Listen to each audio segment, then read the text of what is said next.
কলকাতার খুব কাছাকাছি একদিনে ঘুরে আসা যায় এমন এক ধর্মীয় স্থানের গল্প নিয়ে হাজির হয়েছি আজ আমি এই কলকাতাস লাইফ অ্যান্ড ট্রাভেল স্টোরি চ্যানেলে। আর আমরা যাব আজকে কচুয়ার লোকনাথ বাবার জন্মস্থানে।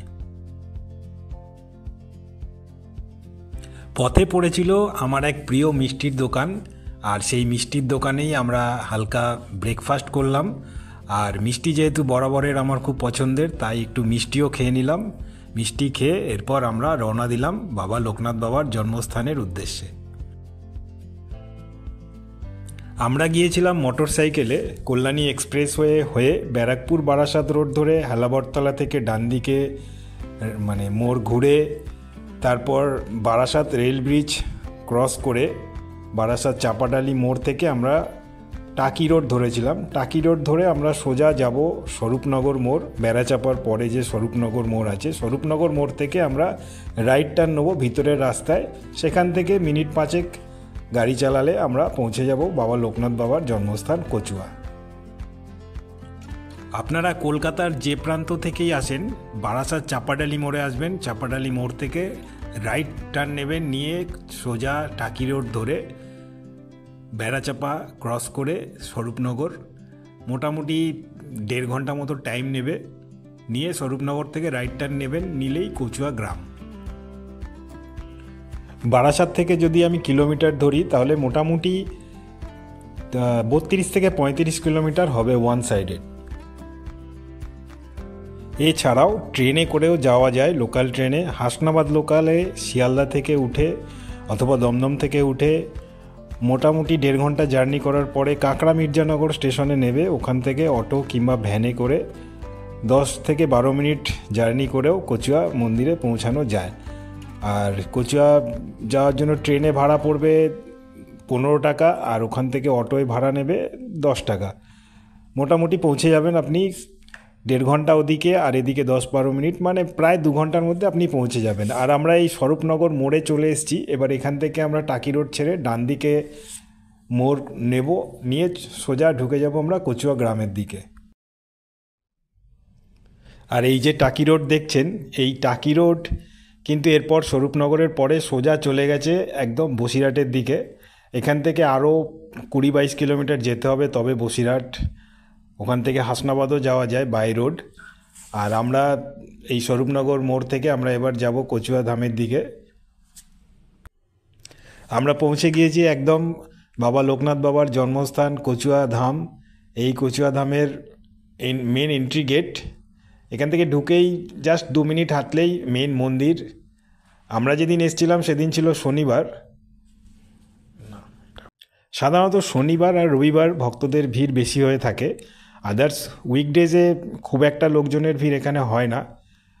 আর এখানে মোটামুটি ম্যাক্সিমামই সব প্রাইভেট গাড়ি নিয়েই আসে। গাড়ি রাখার বড় পার্কিংয়ের ব্যবস্থাও রয়েছে। আমরা যেহেতু মোটর সাইকেলে এসেছিলাম, আমাদের প্রায় 1.25-2 ঘন্টা লেগেছিল। আর আমাদের প্ল্যানিং রয়েছে আজকে আমরা সারাদিন এখানে কাটাবো, পুজো দেবো এখানে। আর আরও যে সমস্ত এখানে ঘোরার যে জায়গাগুলো আছে সবই শেয়ার করব, দেখতে থাকুন। মেন গেট দিয়ে ঢোকার সাথে সাথেই রাস্তার দুপাশে সারি দিয়ে কিন্তু পুজোর ডালার দোকান রয়েছে। পুজোর ডালা নিয়ে মোটামুটি 21 টাকা থেকে শুরু, তারপর আপনি যতটা পারবেন যেরকম ইচ্ছা। তো পুজোর ডালা নিয়ে আপনি সোজা মন্দিরে প্রবেশ করবেন। মন্দিরে প্রবেশ করে এখানে পুরোহিত মশাইরা রয়েছে। পুজো দিন একদম শান্ত মনে, কোনো ভিড়ভাট্টা নেই, কোনো হইচই নেই, কোনো শোরগোল নেই, একদম শান্ত মনে শান্ত পরিবেশে পুজো দিন। মন্দির দুপুরবেলা ঘণ্টাখানেকের জন্য শুধু বন্ধ থাকে, বাকি সব সময় আপনি পুজো দিতে পারবেন। জন্মাষ্টমী তিথিতে লোকনাথ বাবার জন্মদিন। আর এই দিন কিন্তু এই কচুয়া ধামের যে মন্দিরে কিন্তু খুব ধুমধাম করে লোকনাথ বাবার জন্মদিনে পূজা আশ্রা হয়। এখানে প্রচুর মানুষের ভিড় হয়, প্রচুর মানুষের সমাগম হয়। বহু দূর দূরান্ত থেকে এখানে মানুষ জল বয়ে নিয়ে আসেন, বাবা লোকনাথ বাবার মাথায় ঢালেন। আর এখানে এই যে ফাঁকা জায়গা এখন যে দেখা যাচ্ছে, এখানে কিন্তু ওই সময় আসলে, জন্মাষ্টমীর সময় আসলে কিন্তু একদম চেনা যাবে না, এত মানুষের ভিড় থাকে। মন্দিরের ঠিক বাঁ পাশে একটি ঘর রয়েছে, সেখানে বাবা লোকনাথ বাবাকে উদ্দেশ্য করে ধূপ মোমবাতি দেখানোর জায়গা।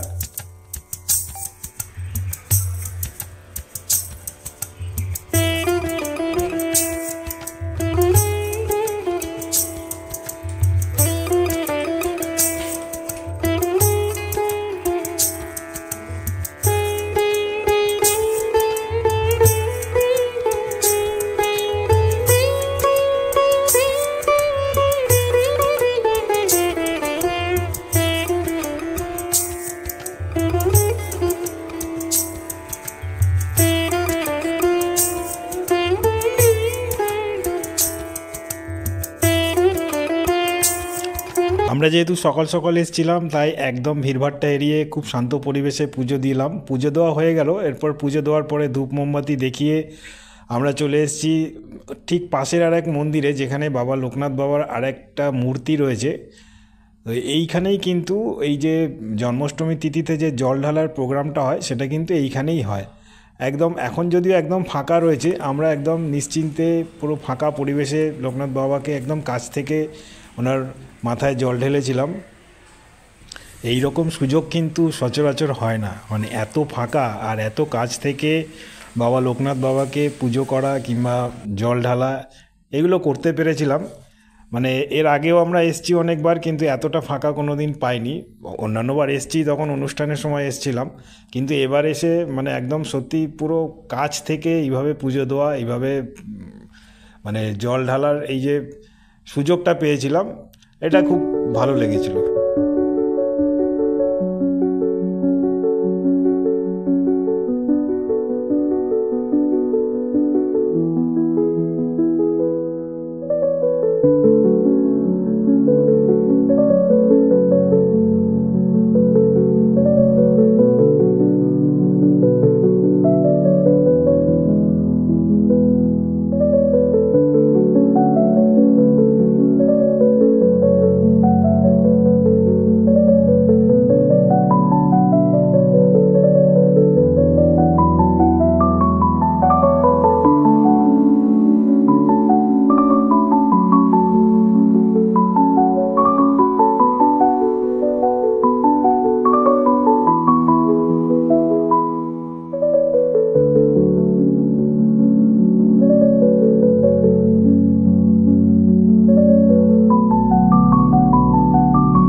এই কচুয়াধামের লোকনাথ বাবার মন্দির প্রাঙ্গণ কিন্তু বেশ পরিষ্কার, মানে খুব বড় একটা এলাকা জুড়ে।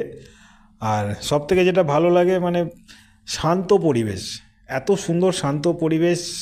মানে আমাদের শহরাঞ্চলে যেরকম মন্দির যে গেলে এতটা ভিড়ভাট্টা, এত মানে কোলাহল পাওয়া যায়, এই জিনিসটা কিন্তু এই কচুয়াধামে লোকনাথ বাবার এখানে গিয়ে আমরা পাইনি। মানে এতটা শান্ত পরিবেশ ছিল, আমরা খুব ভালো উপভোগ করেছিলাম ব্যাপারটা। আর চারিদিকে গ্রাম্য পরিবেশ, অনেকটা জায়গা জুড়ে মন্দির প্রাঙ্গণ। আর এই মন্দিরের ঠিক সামনেই যে রাস্তা, তার রাস্তার পাশেই ছিল মানে লোকনাথ কচুয়াধামের ট্রাস্টি অফিস আর কি, তার সামনেই মন্দির প্রাঙ্গণও খুব সুন্দর পরিবেশ, চকচকে ঝাঁ চকচকে একটা ব্যাপার।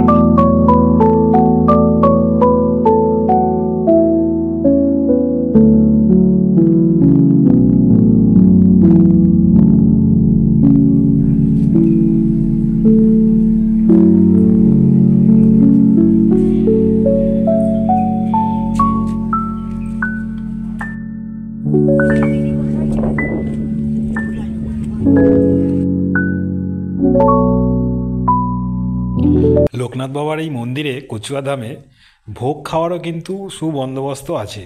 শনি রোববার তো ভোগ হয়ই, এছাড়াও উইকডেজে যদি আপনি আসেন এখানে ভোগের টিকিট কিন্তু পাওয়া যায়। 60 টাকা ভোগের টিকিট। আপনি মোটামুটি 9টা, 9:30, 10টা যখনই আসুন ভোগের টিকিট কেটে নিতে পারবেন। 12:30 থেকে এখানে ভোগ খাওয়ানো হয়।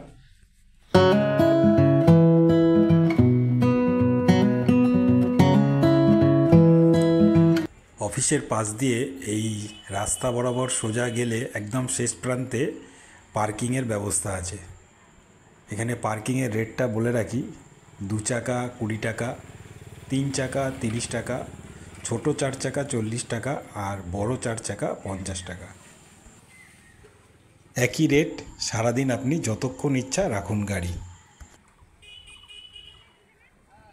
ভিডিওর মাঝখানে সমস্ত দর্শককে একবার অনুরোধ করে রাখছি আমার চ্যানেলটাকে সাবস্ক্রাইব করার জন্য, আর লাইক কমেন্ট করলে আরও খুশি হব আমি।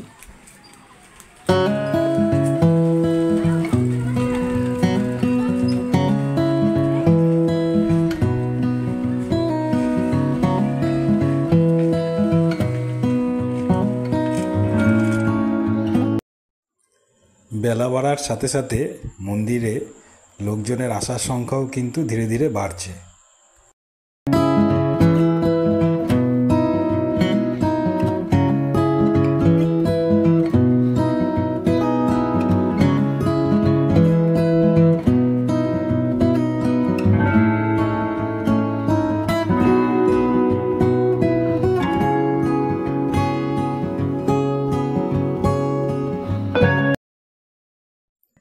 পুজো দেওয়া হয়ে যাওয়ার পর মন্দির প্রাঙ্গণ থেকে বেরিয়ে এইবার আমরা কচুয়া গ্রামের আরও যে কয়েকটি দর্শনীয় স্থান আছে সেগুলো দেখার জন্য বেরোলাম। প্রথমেই যাব লোকনাথ বাবার সঙ্গী বেণীমাধবের বাড়ি দেখতে। মন্দিরের ঠিক অপোজিটের একটা গলি দিয়ে ঢুকে এই ক্লাবের পাশ দিয়ে সোজা হেঁটে গেলে মিনিট 2-এর রাস্তা। ডান দিকে পড়বে একটা বড় পুকুর, আর কিছুটা দূর এগিয়ে গেলে বাঁ দিকে পড়বে বেণীমাধবের বাড়ি।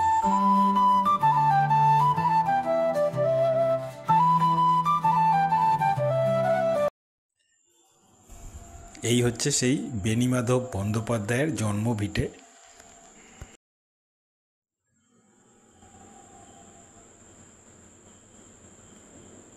একদম টিপিক্যাল গ্রাম্য পরিবেশ, বেশ সুন্দর।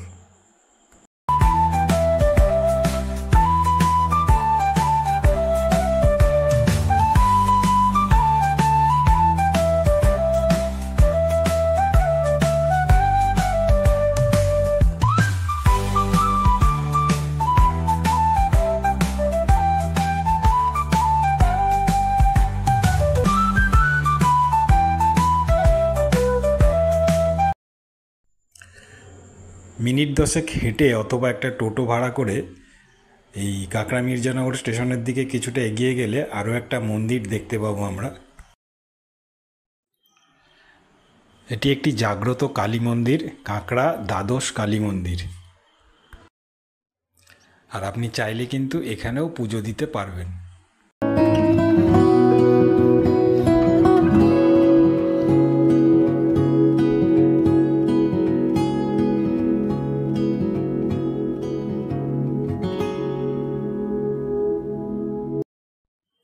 মন্দিরের ভিতরে ঢুকলে দেখতে পাবেন মন্দিরের ঠিক সামনে দুপাশ জুড়ে বেশ কয়েকটি শিবলিঙ্গ এবং মন্দির আর কি। কাঁকড়া মির্জানগর স্টেশন থেকে আপনি অটো কিংবা ভ্যানে করে যখন কচুয়া লোকনাথ মন্দিরের দিকে যাবেন তখন রাস্তায় কিন্তু ডান দিকে এই মন্দিরটি পড়বে, তখনও দেখে নিতে পারেন। পুজো দিয়ে এখানে পুজো দিয়ে লোকনাথ মন্দিরে যেতে পারেন, অথবা লোকনাথ মন্দির পুজো হয়ে এখানে আসতে পারেন।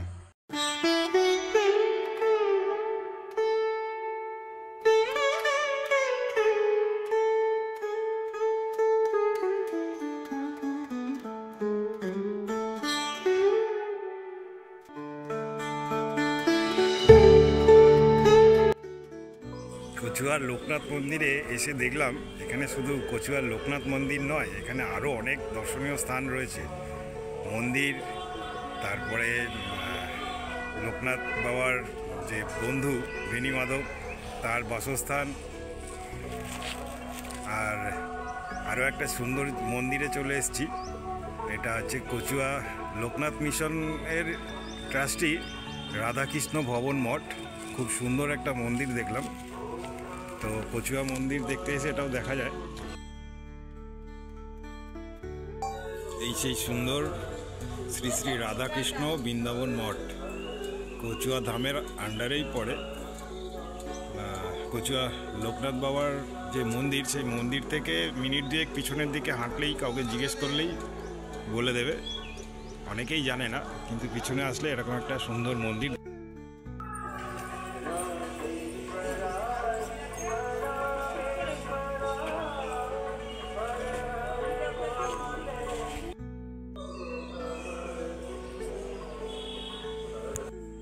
এরপর যাওয়া যেতে পারে শান্তিধাম বলে একটা পার্ক আছে, যেটা মোটামুটি লোকনাথ মন্দিরের থেকে 500 মিটারের মধ্যেই। আর এই পার্কে এন্ট্রি ফি 20 টাকা। এই পার্ক ঘুরে তারপর আবার লোকনাথ মন্দিরে গিয়ে দুপুরের ভোগ প্রসাদ গ্রহণ করে বাড়িতে ফিরতে পারেন, অথবা বিকেলবেলা সন্ধ্যেটা কাটিয়েও বাড়িতে ফিরতে পারেন। ভিডিওটা শেষ করলাম। সবাইকে অনেক ধন্যবাদ। সবাই খুব ভালো থাকবেন, সুস্থ থাকবেন।